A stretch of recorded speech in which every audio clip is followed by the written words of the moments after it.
আমি বাড়ির বড় বউ হয়েও ছোট বউয়ের পায়ে ধরে বোন বলে কান্না করে বলছিলাম যে আমাকে আর মারিস না বোন, প্রয়োজনে আমাকে বাড়ি থেকে বের করে দেন, তবু এই অন্যায়টা আমার সাথে কইরেন না। আমার ননদ বলল আমার ভাই রাতে তোর কাছে যাবে, এটা তুই বললেই আমরা বিশ্বাস করে নিব।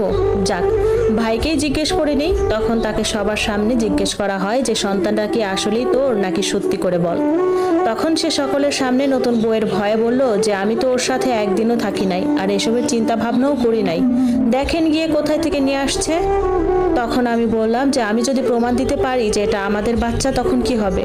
এটা কেন বললাম, তাই ওর দ্বিতীয় স্ত্রী আমায় এক থাপ্পড়ে সোফার উপর ফেলে দেয়, সাথে সাথে ঠোঁটটা কেটে যায় আমার। এটাও বলে যে আজকে আমার সাথে হসপিটালে গিয়ে আবর্ষণ করে নিবি, না হয় তোর কপালের দুঃখের কোনো সীমা থাকবে না। কিন্তু আমার শাশুড়ি মনে হয় ওনার ছেলের চোখ মুখ দেখে কিছুটা আন্দাজ করতে পেরেছে, তাই বললো যে ঠিক আছে, এই পাপি মেয়েটার কথা চিন্তা করে আমি আর কিছু করলাম না, তবে এই বান্দির বাচ্চাটা ওর ছেলে মেয়েকে পেটে নিয়েই আমার বাড়ির সমস্ত